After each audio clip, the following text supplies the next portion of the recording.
O Medo à Espreita, 1923, por H.P. Lovecraft. Primeira parte, A Sombra na Chaminé. Havia trovões no ar na noite em que fui à mansão deserta no topo da montanha Tempestade para encontrar o Medo à Espreita. Eu não estava sozinho, pois a temeridade não se misturava então com aquele amor pelo grotesco e pelo terrível que fez da minha carreira uma série de buscas por horrores estranhos na literatura e na vida. Comigo estavam 2 homens fiéis e musculosos para quem eu havia enviado quando chegou a hora. Homens há muito associados a mim em minhas explorações macabras por causa de sua aptidão peculiar. Tínhamos partido silenciosamente da vila por causa dos repórteres que ainda rondavam após o pânico sobrenatural de um mês antes. A morte rastejante de Pesadelo. Mais tarde, pensei, eles poderiam me ajudar. Mas eu não os queria, então. Quem dera eu os tivesse deixado compartilhar a busca, para que eu não tivesse que carregar o segredo sozinho por tanto tempo.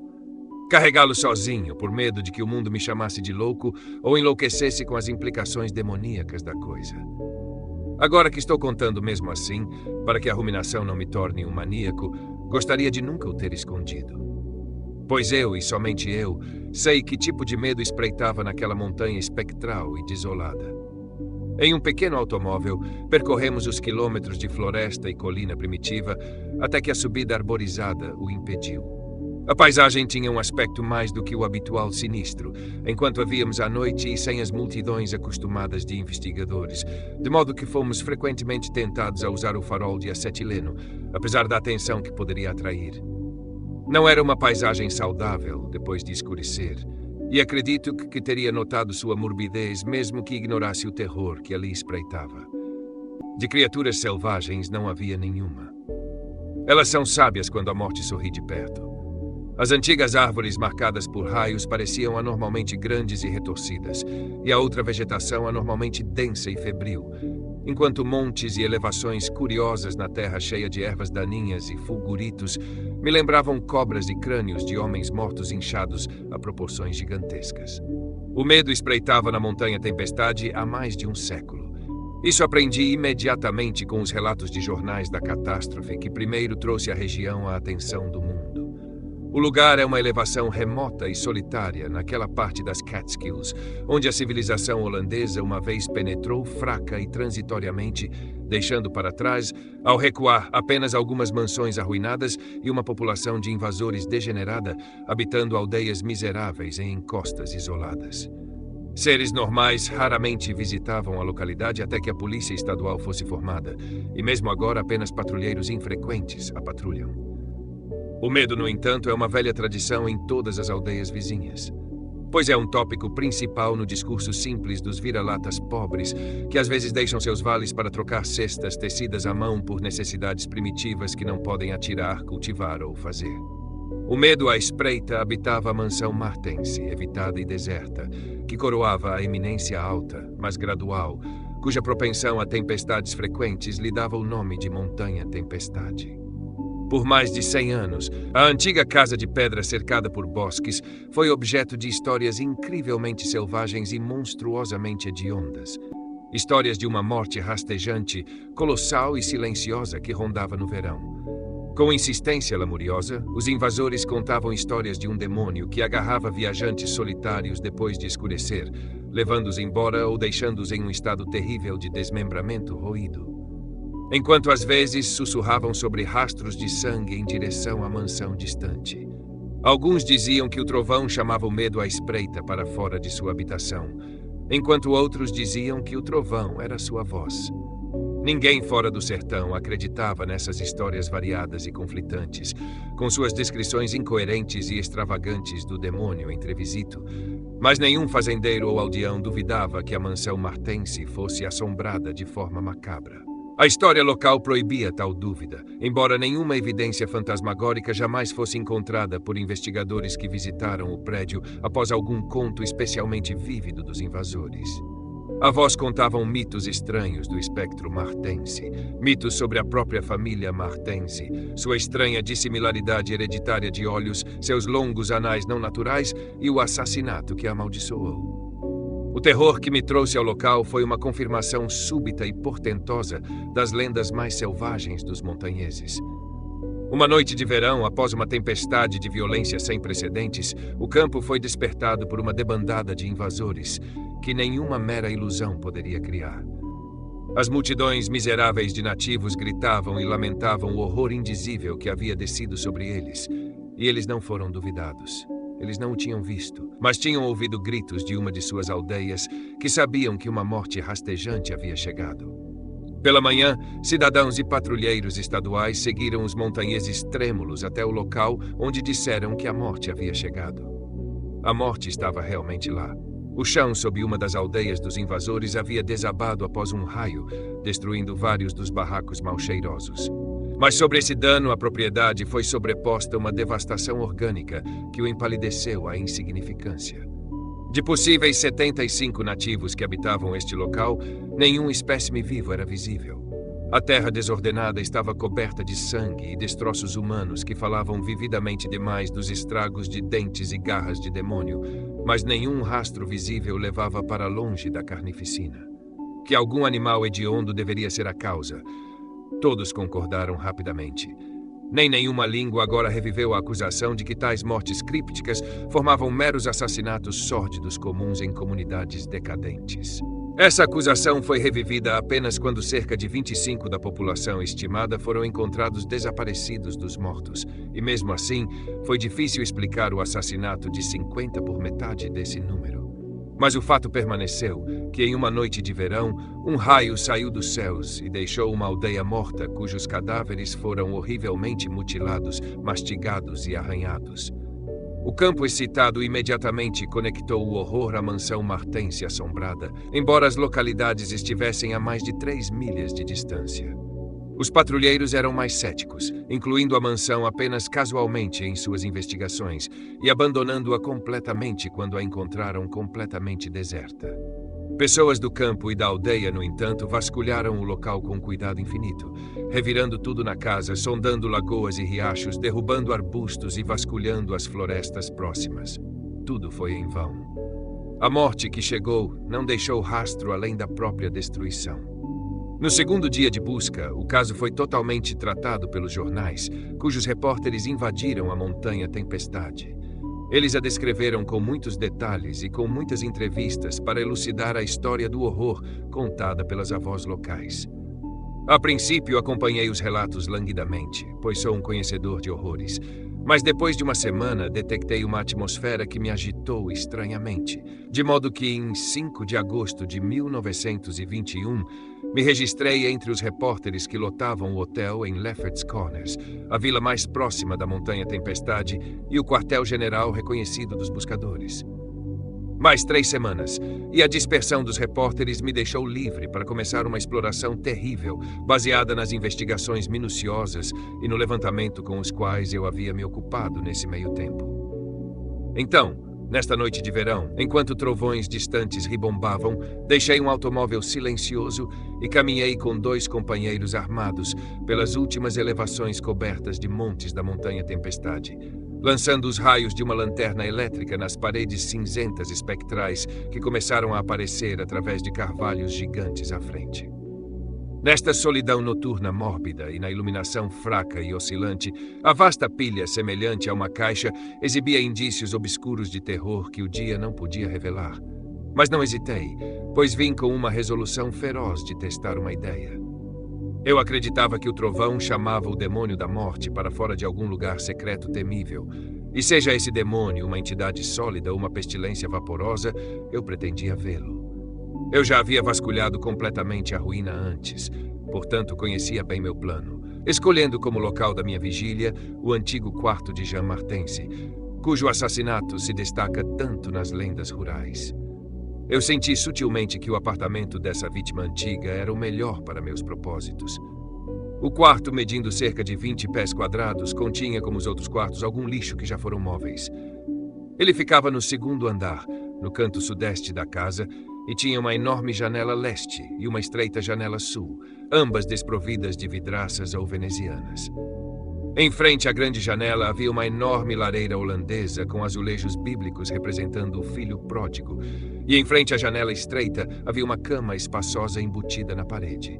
Enquanto o trovão abafado pelas árvores aumentava, organizei os detalhes do meu plano. Primeiro, prendi lado a lado no parapeito da grande janela 3 escadas de corda que eu havia trazido comigo. Eu sabia que elas alcançavam um local adequado na grama do lado de fora, pois eu as havia testado. Então nós 3 arrastamos de outro quarto uma larga cama de dossel, apertando-a lateralmente contra a janela. Depois de espalhá-la com galhos de pinheiro, todos descansamos nela com automáticas engatilhadas, 2 relaxando enquanto o terceiro vigiava. De qualquer direção que o demônio pudesse vir, nosso potencial fuga estava garantida. Se viesse de dentro da casa, tínhamos escadas da janela. Se de fora, a porta e as escadas. Não pensávamos, a julgar pelo precedente, que nos perseguiria muito, mesmo no pior dos casos. Eu vigiei da meia-noite a 1h, quando, apesar da casa sinistra, da janela desprotegida e do trovão e relâmpagos que se aproximavam, me senti singularmente sonolento. Eu estava entre meus 2 companheiros, George Bennet estando em direção à janela e William Toby em direção à lareira.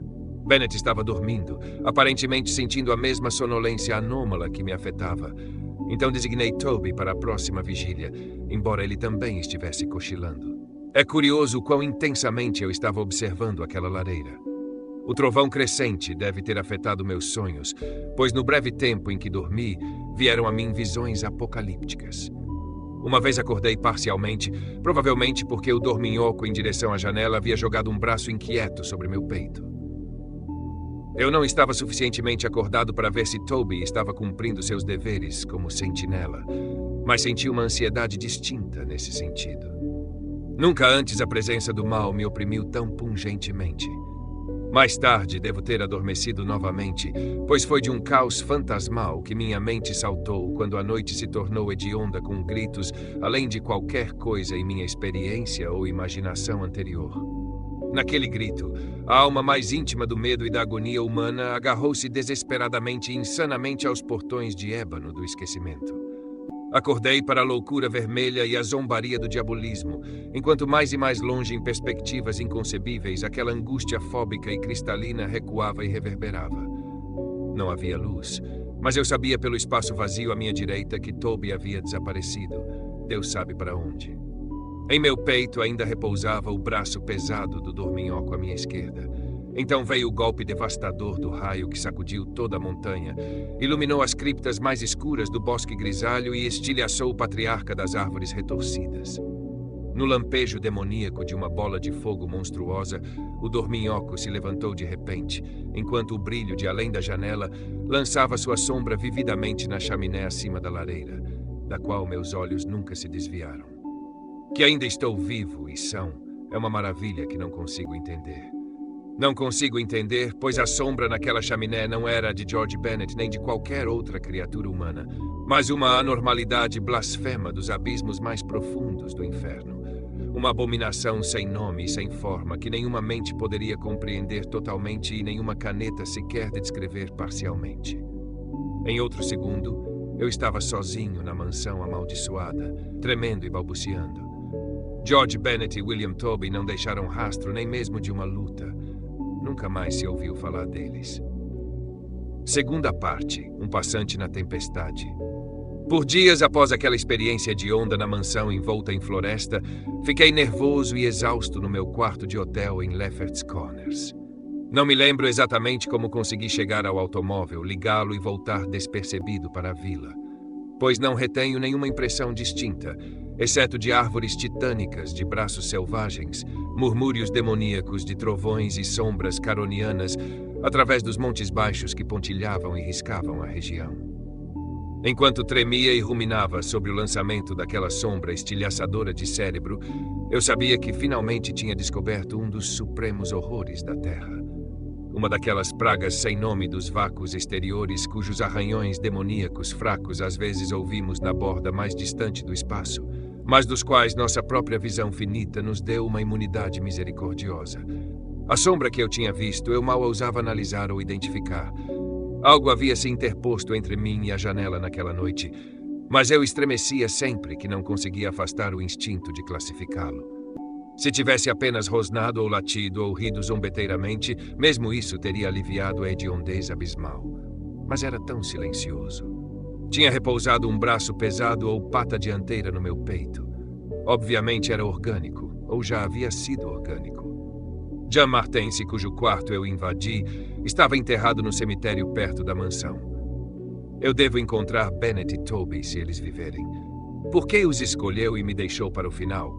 A sonolência é tão sufocante e os sonhos são tão horríveis. Em pouco tempo percebi que precisava contar minha história a alguém ou entraria em colapso completo. Eu já havia decidido não abandonar a busca pelo medo à espreita, pois em minha ignorância precipitada, me parecia que a incerteza era pior do que a iluminação, por mais terrível que esta pudesse se revelar. Consequentemente, resolvi em minha mente o melhor curso a seguir. Quem selecionar para minhas confidências e como rastrear a coisa que havia obliterado 2 homens e lançado uma sombra de pesadelo. Meus principais conhecidos em Lefferts Corners eram os repórteres afáveis, dos quais vários ainda permaneciam para coletar os ecos finais da tragédia. Foi dentre estes que decidi escolher um colega, e quanto mais refletia, mais minha preferência se inclinava para um tal Arthur Munro, um homem magro e moreno de cerca de 35 anos, cuja educação, gosto, inteligência e temperamento pareciam marcá-lo como alguém não preso a ideias e experiências convencionais. Em uma tarde do início de setembro, Arthur Munro ouviu minha história. Vi desde o início que ele estava interessado e solidário, e quando terminei, ele analisou e discutiu a coisa com a maior perspicácia e julgamento. Seu conselho, além disso, era eminentemente prático, pois ele recomendou o adiamento das operações na mansão Martense até que pudéssemos nos fortalecer com dados históricos e geográficos mais detalhados. Por iniciativa dele, vasculhamos o campo em busca de informações sobre a terrível família Martense e descobrimos um homem que possuía um diário ancestral maravilhosamente esclarecedor. Também conversamos longamente com aqueles vira-latas da montanha que não haviam fugido do terror e da confusão para encostas mais remotas. E combinamos de preceder nossa tarefa culminante, o exame exaustivo e definitivo da mansão à luz de sua história detalhada. Com um exame igualmente exaustivo e definitivo de locais associados às várias tragédias da lenda dos invasores. Os resultados deste exame não foram, a princípio, muito esclarecedores, embora nossa tabulação deles parecesse revelar uma tendência bastante significativa, ou seja, que o número de horrores relatados era de longe o maior em áreas comparativamente próximas da casa evitada ou conectadas a ela por trechos da floresta morbidamente supernutrida. Havia, é verdade, exceções. De fato, o horror que havia chamado a atenção do mundo havia acontecido em um espaço sem árvores remoto tanto da mansão quanto de quaisquer bosques de conexão. Quanto à natureza e aparência do medo à espreita, nada se podia obter dos moradores de barracos assustados e sem juízo. No mesmo fôlego, chamavam-no de cobra gigante, demônio do trovão e morcego, abutre e árvore ambulante. Nós, no entanto, consideramos justificados em assumir que era um organismo vivo altamente suscetível a tempestades elétricas. E embora algumas das histórias sugerissem asas, acreditávamos que sua aversão por espaços abertos tornava a locomoção terrestre uma teoria mais provável. A única coisa realmente incompatível com esta última visão era a rapidez com que a criatura deveria ter viajado para realizar todos os feitos atribuídos a ela. Quando passamos a conhecer melhor os invasores, os achamos curiosamente simpáticos de muitas maneiras. Eram animais simples, descendo suavemente a escala evolutiva por causa de sua ascendência infeliz e isolamento estupidificante. Eles temiam os forasteiros, mas lentamente se acostumaram conosco, finalmente ajudando muito quando derrubamos todos os matagais e arrancamos todas as divisórias da mansão em nossa busca pelo medo à espreita. Quando pedimos que nos ajudassem a encontrar Bennett e Toby, eles ficaram verdadeiramente angustiados, pois queriam nos ajudar, mas sabiam que essas vítimas haviam saído completamente do mundo, assim como o seu próprio povo desaparecido. Que grandes números deles haviam sido realmente mortos e removidos, assim como os animais selvagens haviam sido exterminados há muito tempo, estávamos, é claro, completamente convencidos, e esperávamos apreensivos que outras tragédias ocorressem. Em meados de outubro, estávamos perplexos com nossa falta de progresso. Devido às noites claras, nenhuma agressão demoníaca havia ocorrido, e a completude de nossas buscas vãs na casa e no campo quase nos levou a considerar o medo à espreita como um agente não material. Temíamos que o tempo frio chegasse e interrompesse nossas explorações, pois todos concordavam que o demônio geralmente ficava quieto no inverno. Assim, havia uma espécie de pânico e desespero em nossa última pesquisa diurna da aldeia visitada pelo horror. Uma aldeia agora deserta por causa dos medos dos invasores. A aldeia de invasores infelizmente não tinha nome, mas há muito tempo ficava em uma fenda abrigada, embora sem árvores, entre duas elevações chamadas respectivamente Montanha Cone e Colina Maple. Estava mais perto da Colina Maple do que da Montanha Cone, algumas das moradias rudimentares sendo, de fato, escavações na encosta da última eminência. Geograficamente, ficava a cerca de 2 milhas a noroeste da base da Montanha Tempestade e a 3 milhas da mansão cercada de carvalhos.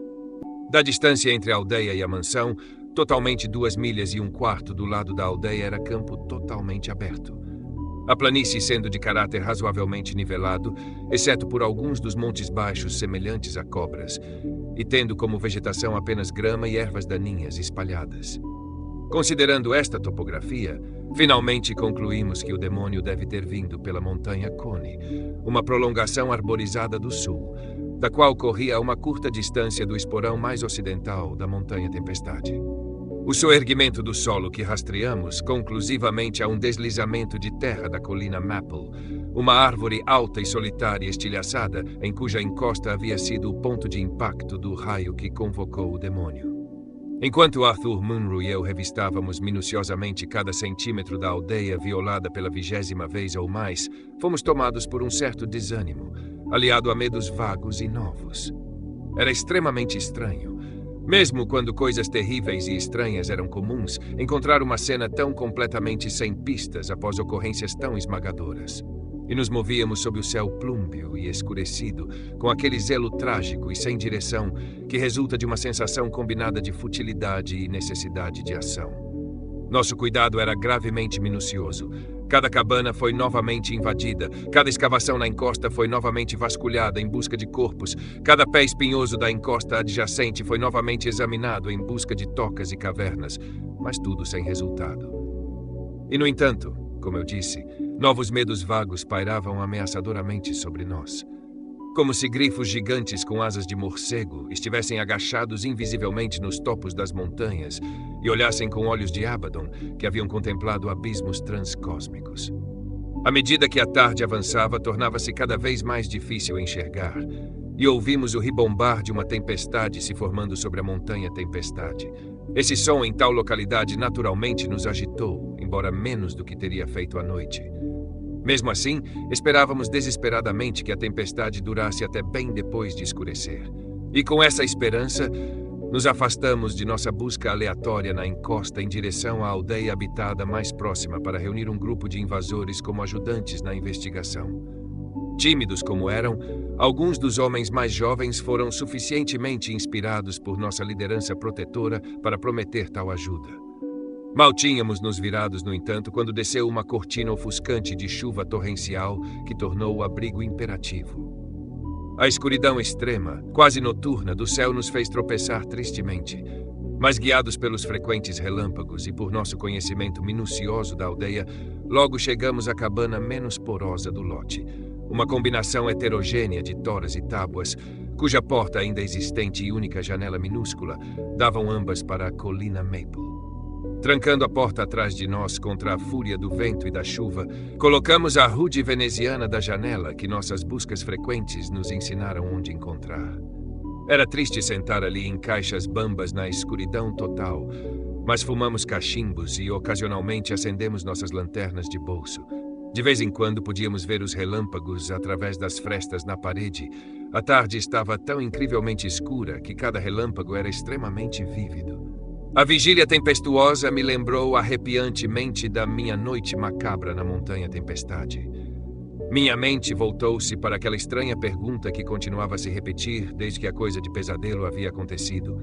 E novamente me perguntei por que o demônio, aproximando-se dos 3 observadores pela janela ou pelo interior, havia começado com os homens de cada lado e deixado o homem do meio para o final, quando a bola de fogo titânica o havia assustado.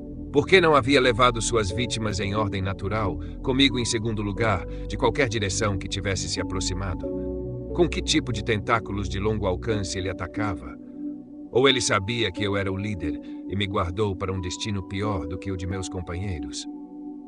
Em meio a essas reflexões, como se dramaticamente arranjado para intensificá-las, caiu perto um raio terrível, seguido pelo som de terra deslizando. Ao mesmo tempo, o vento lupino subiu a crescer demoníacos de uivos. Tínhamos certeza de que a árvore solitária na colina Maple havia sido atingida novamente, e Munro se levantou de sua caixa e foi até a minúscula janela para verificar os danos. Quando ele tirou a veneziana, o vento e a chuva uivaram ensurdecedoramente, de modo que eu não pude ouvir o que ele disse, mas esperei enquanto ele se inclinava para fora e tentava desvendar o pandemônio da natureza. Gradualmente, uma calma do vento e a dispersão da escuridão incomum indicaram a passagem da tempestade. Eu esperava que durasse pela noite para ajudar nossa busca, mas um raio de sol furtivo de um nó na madeira atrás de mim removeu a probabilidade de tal coisa. Sugerindo a Munro que seria melhor conseguirmos alguma luz, mesmo que mais chuvas viessem, destranquei e abri a porta rudimentar. O chão do lado de fora era uma massa singular de lama e poças, com montes frescos de terra do leve deslizamento de terra. Mas não vi nada que justificasse o interesse que mantinha meu companheiro silenciosamente inclinado para fora da janela. Aproximando-me de onde ele estava inclinado, toquei seu ombro, mas ele não se moveu. Então, enquanto eu o sacudia brincando e o virava, senti os tentáculos estranguladores de um horror canceroso cujas raízes alcançavam passados ilimitados e abismos insondáveis da noite que paira além do tempo.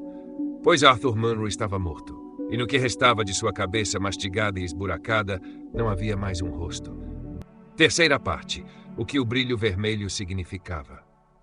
Na noite tempestuosa de 8 de novembro de 1921, com uma lanterna que lançava sombras de ossuário, eu estava cavando sozinho e idiotamente no túmulo de Jean Martensy.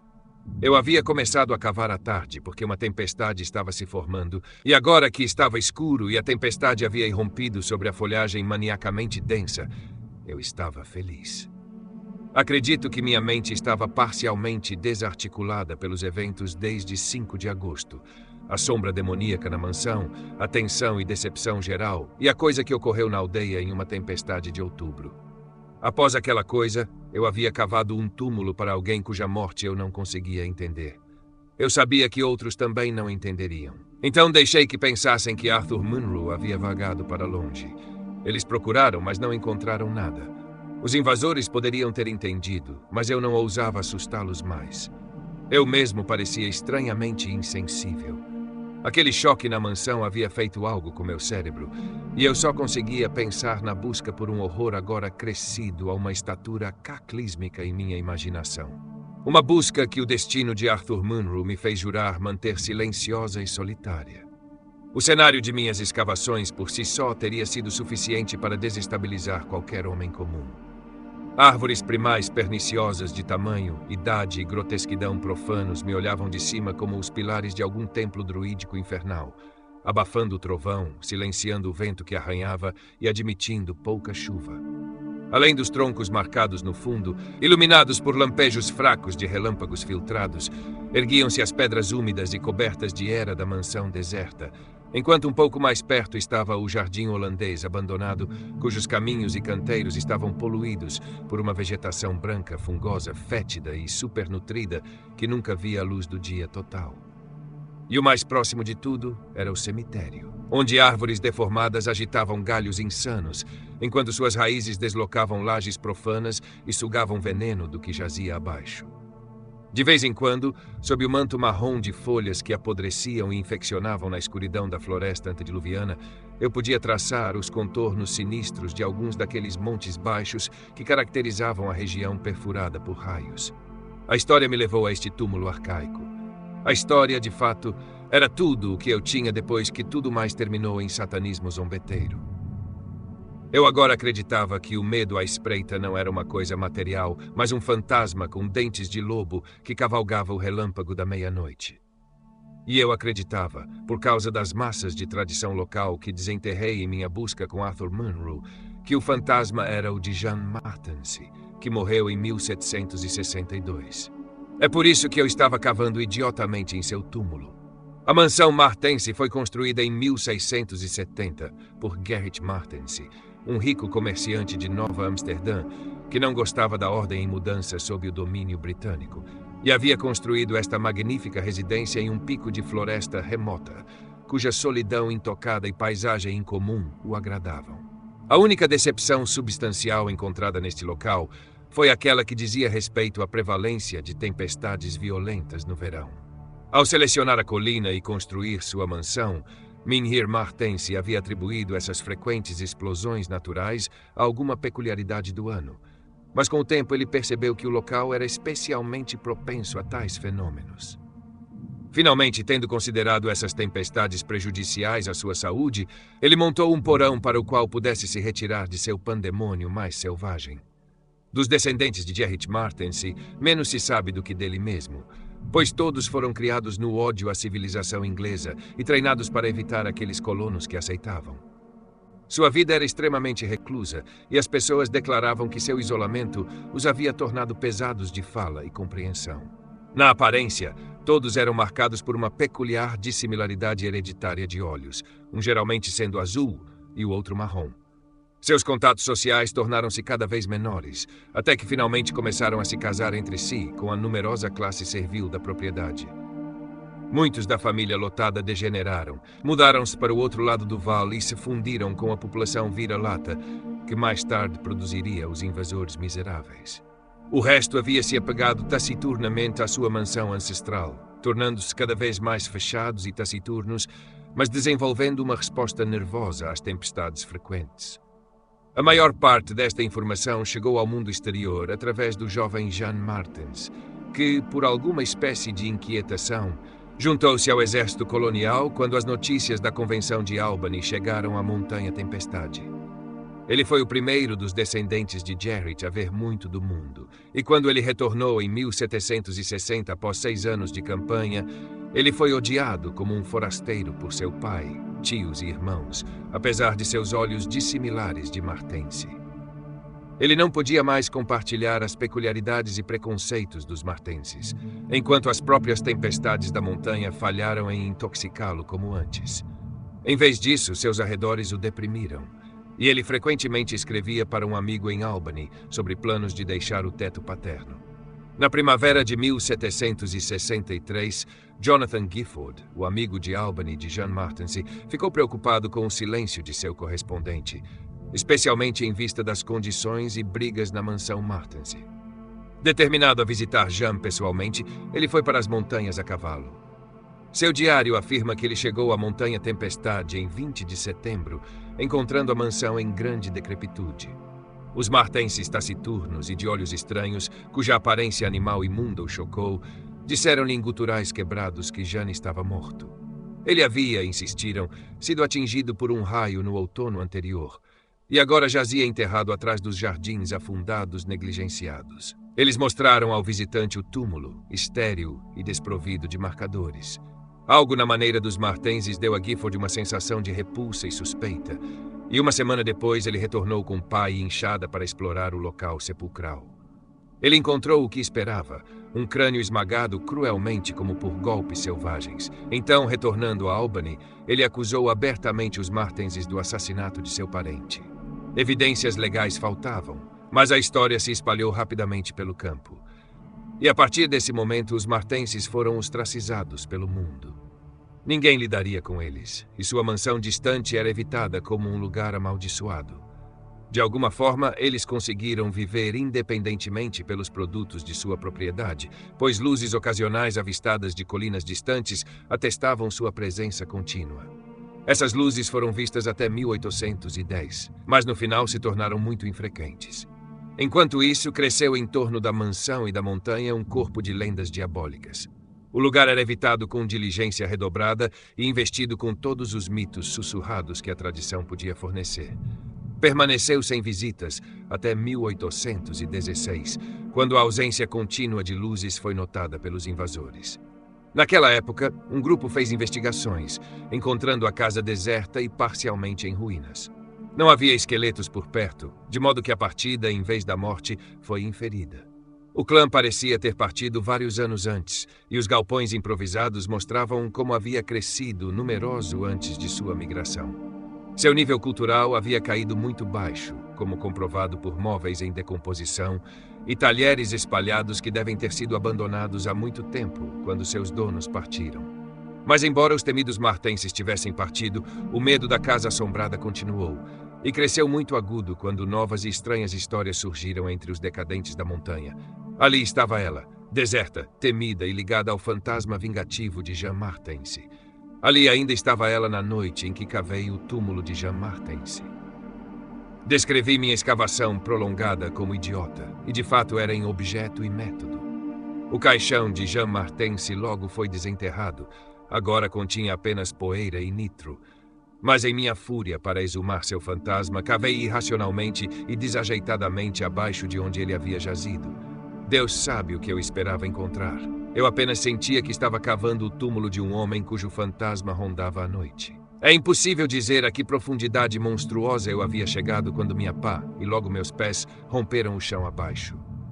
O evento nas circunstâncias foi tremendo, pois a existência de um espaço subterrâneo aqui, minhas teorias loucas tiveram uma confirmação terrível.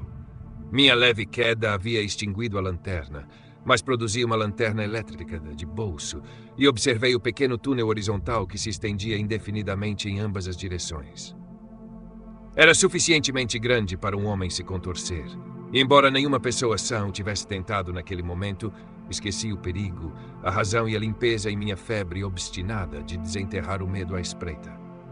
Escolhendo a direção em direção à casa, entrei imprudentemente na toca estreita, contorcendo-me cegamente e rapidamente e acendendo raramente a lanterna que mantive à minha frente. Que linguagem pode descrever o espetáculo de um homem perdido em uma terra infinitamente abismal, apalpando, contorcendo-se, ofegando, escalando loucamente através de circunvoluções afundadas de escuridão imemorial, sem uma ideia de tempo, segurança, direção ou objeto definido? Há algo hediondo nisso, mas foi isso que eu fiz. Fiz isso por tanto tempo que a vida desvaneceu para uma memória distante e me tornei um com as toupeiras e larvas das profundezas noturnas. De fato, foi apenas por acidente que, após contorções intermináveis, acendi minha lâmpada elétrica esquecida, de modo que ela brilhou sinistramente ao longo da toca de barro endurecido que se estendia e curvava à frente. Eu estava escalando dessa maneira por algum tempo, de modo que minha bateria havia queimado muito baixo, quando a passagem repentinamente se inclinou acentuadamente para cima, alterando meu modo de progresso. E ao levantar meu olhar, foi sem preparação que vi brilhar à distância 2 reflexos demoníacos da minha lâmpada expirante, 2 reflexos brilhando com uma efusão nefasta e inconfundível e provocando memórias enlouquecedoras mentes nebulosas. Parei automaticamente, embora sem cérebro para recuar. Os olhos se aproximaram, mas da coisa que os carregava, eu só podia distinguir uma garra. Mas que garra! Então, muito acima da minha cabeça, ouvi um estrondo fraco que reconheci. Era o trovão selvagem da montanha, elevado à fúria histérica. Eu devo ter estado rastejando para cima por algum tempo, de modo que a superfície agora estava bem próxima. E enquanto o trovão abafado ribombava, aqueles olhos ainda olhavam com maldade vazia. Graças a Deus, eu não sabia então o que era, senão teria morrido. Mas fui salvo pelo próprio trovão que o havia convocado, pois após uma espera hedionda irrompeu do céu externo invisível um daqueles raios frequentes em direção à montanha, cujo resultado eu havia notado aqui e ali como fendas de terra perturbada e fulguritos de vários tamanhos. Com raiva ciclópica, rasgou o solo acima daquela cova maldita, cegando e ensurdecendo-me, mas não me reduzindo totalmente a um coma. No caos de terra deslizante e movediça, eu agarrei e me debati impotente, até que a chuva na minha cabeça me estabilizou e vi que havia chegado à superfície em um local familiar. Um local íngreme e sem floresta na encosta sudoeste da montanha. Relâmpagos recorrentes iluminaram o chão revolto e os restos do curioso monte baixo que se estendia da encosta arborizada mais alta, mas não havia nada no caos para mostrar meu local de saída da catacumba letal. Meu cérebro era um caos tão grande quanto a terra, e quando um brilho vermelho distante irrompeu na paisagem do sul, mal percebi o horror que havia passado. Mas quando, 2 dias depois, Os invasores me disseram o que o brilho vermelho significava. Senti mais horror do que aquele que a toca de mofo, a garra e os olhos haviam me dado. Mais horror por causa das implicações esmagadoras. Em uma aldeia a 30 quilômetros de distância, uma orgia de medo havia seguido o raio que me trouxe à superfície. E uma coisa sem nome havia caído de uma árvore suspensa em uma cabana de telhado fraco. Ela havia feito um ato, mas os invasores haviam incendiado a cabana em frenesi antes que pudesse escapar. Ela estava fazendo aquele ato no exato momento em que a terra desabou sobre a coisa com a garra e os olhos. Quarta parte. O horror nos olhos. Não pode haver nada de normal na mente de alguém que, sabendo o que eu sabia dos horrores da Montanha Tempestade, procuraria sozinho o medo que ali espreitava. Que pelo menos 2 das encarnações do medo foram destruídas, formava apenas uma leve garantia de segurança mental e física neste aqueronte de diabolismo multiforme. Mas continuei minha busca com zelo ainda maior à medida que os eventos e revelações se tornavam mais monstruosos. Quando 2 dias após minha rastejada terrível através daquela cripta dos olhos e da garra, soube que uma coisa havia pairado malignamente a 30 quilômetros de distância, no mesmo instante em que os olhos estavam me encarando, experimentei convulsões virtuais de medo. Mas esse medo estava tão misturado com admiração e grotesco atraente que era quase uma sensação agradável. Às vezes, nas agonias de um pesadelo, quando poderes invisíveis giram alguém sobre os telhados de estranhas cidades mortas em direção ao abismo sorridente de Nis, é um alívio e até um deleite gritar selvagemente e se jogar voluntariamente junto com o vórtice hediondo da ruína do sonho em qualquer abismo sem fundo que possa se abrir. E assim foi com o pesadelo desperto da Montanha Tempestade. A descoberta de que 2 monstros haviam assombrado o local me deu, em última instância, um desejo louco de mergulhar na própria terra da região amaldiçoada e, com as próprias mãos, desenterrar a morte que espreitava em cada centímetro do solo venenoso. Assim que possível, visitei o túmulo de Jean Martense e cavei em vão onde havia cavado antes. Algum desabamento extenso havia obliterado todo o rastro da passagem subterrânea, enquanto a chuva havia lavado tanta terra de volta para a escavação que eu não podia dizer o quão profundamente havia cavado naquele outro dia. Da mesma forma, fiz uma viagem difícil à aldeia distante onde a criatura da morte havia sido queimada e fui pouco recompensado pelo meu trabalho. Nas cinzas da cabana fatídica encontrei vários ossos, mas aparentemente nenhum do monstro. Os invasores disseram que a coisa tinha tido apenas uma vítima, mas nisso os julguei imprecisos, pois além do crânio completo de um ser humano, havia outro fragmento ósseo que certamente parecia ter pertencido a um crânio humano em algum momento. Embora a queda rápida do monstro tivesse sido vista, ninguém podia dizer exatamente como era a criatura. Aqueles que a tinham vislumbrado chamavam-na simplesmente de um demônio. Examinando a grande árvore onde ela havia espreitado, não pude discernir marcas distintas. Tentei encontrar algum rastro na Floresta Negra, mas nesta ocasião não pude suportar a visão daqueles troncos morbidamente grandes, ou daquelas vastas raízes serpentinas que se contorciam tão malevolamente antes de afundarem na terra. Meu próximo passo foi reexaminar com cuidado microscópico a aldeia deserta onde a morte havia chegado mais abundantemente, e onde Arthur Munro havia visto algo que nunca viveu para descrever. Embora minhas buscas vãs anteriores tivessem sido extremamente minuciosas, agora eu tinha novos dados para testar, pois minha rastejada horrível pelo túmulo me convenceu de que pelo menos uma das fases da monstruosidade havia sido uma criatura subterrânea. Desta vez, no 14º de novembro, minha busca se concentrou principalmente nas encostas da montanha Coney e da colina Maple, onde elas têm vista para a aldeia infeliz, e dei atenção especial à terra solta da região de deslizamento de terra na última eminência. A tarde da minha busca não trouxe nada à luz, e o crepúsculo chegou enquanto eu estava na colina Maple, olhando para a aldeia e através do vale para a montanha Tempestade. Houve um pôr do sol magnífico, e agora a lua subiu, quase cheia e derramando uma inundação de prata sobre a planície, a encosta da montanha distante e os curiosos montes baixos que se erguiam aqui e ali. Era uma cena arcádica pacífica, mas sabendo o que escondia, eu a odiava.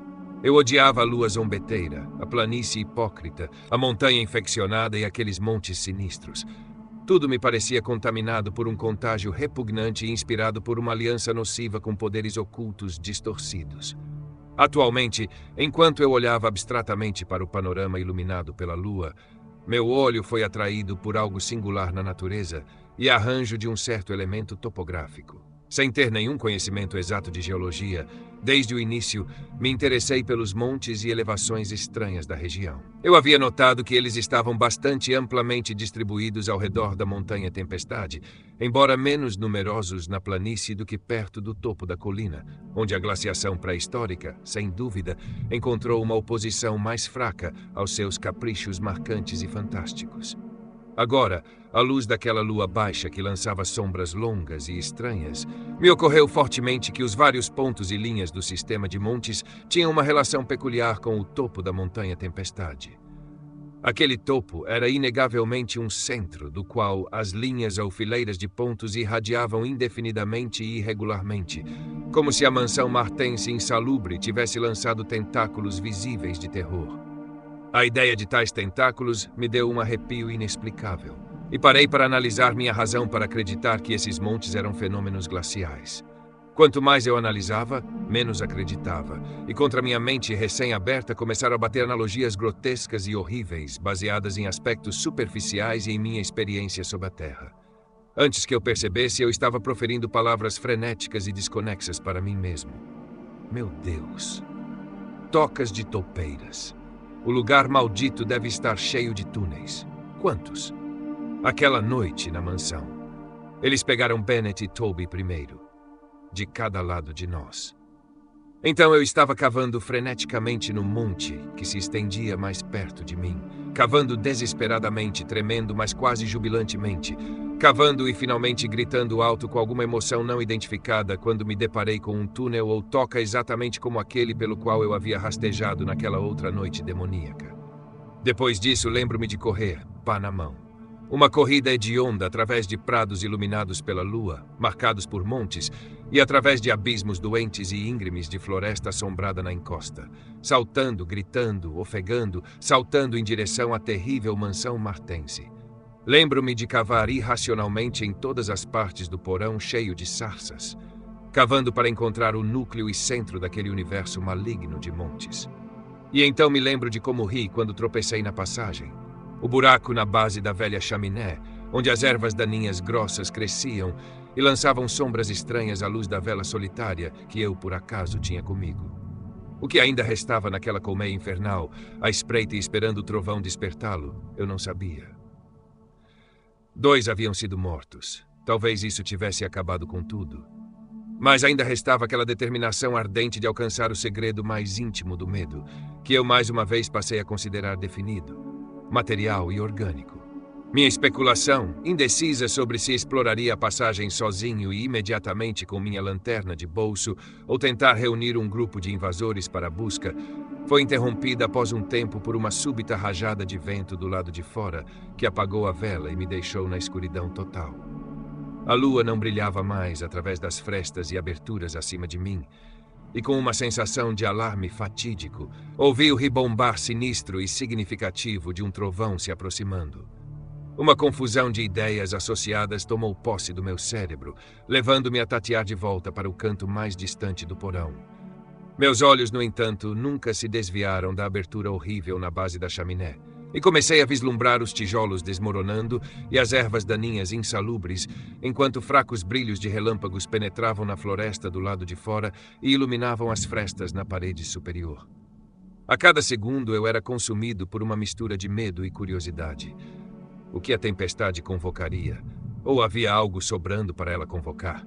Guiado por um relâmpago, me acomodei atrás de um denso aglomerado de vegetação, através do qual eu podia ver a abertura sem ser visto. Se o céu for misericordioso, algum dia apagará da minha consciência a visão que vi e me deixará viver meus últimos anos em paz. Não consigo dormir à noite agora e preciso tomar opiáceos quando troveja. A coisa veio abruptamente e sem aviso. Um demônio, correndo como um rato de fossos remotos e inimagináveis, um ofegar infernal e grunhidos abafados, e então daquela abertura sob a chaminé uma explosão de vida multiforme e leprosa. Uma inundação repugnante gerada pela noite de corrupção orgânica mais devastadoramente hedionda do que as conjurações mais negras da loucura e morbidez mortal. Fervendo, cozinhando, ondulando, borbulhando como lodo de serpentes, rolou para cima e para fora daquele buraco bocejante, espalhando-se como uma contaminação séptica e fluindo do porão em todos os pontos de saída. Fluindo para se espalhar pelas florestas amaldiçoadas da meia-noite e espalhar medo, loucura e morte. Deus sabe quantos havia, devem ter sido milhares. Ver o fluxo deles naquele relâmpago fraco e intermitente foi chocante. Quando eles haviam rareado o suficiente para serem vistos como organismos separados, vi que eram demônios ou macacos peludos, anões e deformados, caricaturas monstruosas e diabólicas da tribo dos macacos. Eles eram tão hediondamente silenciosos. Mal havia um guincho quando um dos últimos retardatários se virou com a habilidade de uma longa prática para fazer uma refeição da maneira habitual em um companheiro mais fraco. Outros pegaram o que ele deixou e comeram com prazer babante. Então, apesar da minha tontura de medo e nojo, minha curiosidade mórbida triunfou. E quando o último dos monstros saiu sozinho daquele mundo inferior de pesadelo desconhecido, saquei minha pistola automática e atirei nele sob a cobertura do trovão. Gritos, escorregões, sombras torrenciais de loucura vermelha viscosa perseguindo-se através de corredores intermináveis e ensanguentados de céu fulgurante púrpura. Fantasmas sem forma e mutações caleidoscópicas de uma cena macabra e lembrada. Florestas de carvalhos monstruosos e supernutridos, com raízes de serpente se contorcendo e sugando sucos indizíveis de uma terra infestada de milhões de demônios canibais. Tentáculos semelhantes a montes tateando de núcleos subterrâneos de perversão poliposa. Relâmpagos insanos sobre paredes malignas cobertas de era e arcadas demoníacas sufocadas por vegetação fungosa. Graças aos céus pelo instinto que me levou inconsciente a lugares onde os homens habitam, para a vila pacífica que dormia sob as estrelas calmas de céus claros. Eu havia me recuperado o suficiente em uma semana para enviar a Albany um grupo de homens para explodir a mansão Martense e todo o topo da montanha Tempestade com dinamite, tapar todas as tocas de montes detectáveis e destruir certas árvores supernutridas cuja própria existência parecia um insulto à sanidade. Eu podia dormir um pouco depois que eles fizeram isso, mas o verdadeiro descanso nunca virá enquanto eu me lembrar daquele segredo indizível do medo à espreita. A coisa me assombrará, pois quem pode dizer que o extermínio está completo e que fenômenos análogos não existem em todo o mundo? Quem pode, com meu conhecimento, pensar nas cavernas desconhecidas da Terra sem um medo de pesadelo de possibilidades futuras? Não consigo ver um poço ou uma entrada de metrô sem tremer. Por que os médicos não podem me dar algo para me fazer dormir ou realmente acalmar meu cérebro quando troveja? O que vi no brilho da minha lanterna depois que atirei no objeto retardatário indizível era tão simples que quase um minuto se passou antes que eu entendesse e ficasse delirante. O objeto era nauseante. Uma coisa de gorila esbranquiçada e imunda, com presas amarelas afiadas e pele emaranhada.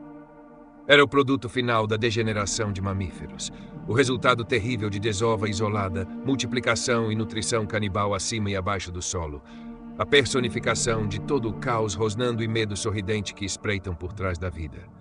Ele tinha olhado para mim enquanto morria, e seus olhos tinham a mesma qualidade estranha que marcava aqueles outros olhos que tinham me encarado no subsolo e excitado recordações nebulosas. Um olho era azul, o outro marrom. Eram os olhos dissimilares de Martense das velhas lendas, e eu soube em um cataclismo inundante de horror sem voz o que tinha acontecido com aquela família desaparecida, a terrível e louca por trovões Casa de Martense.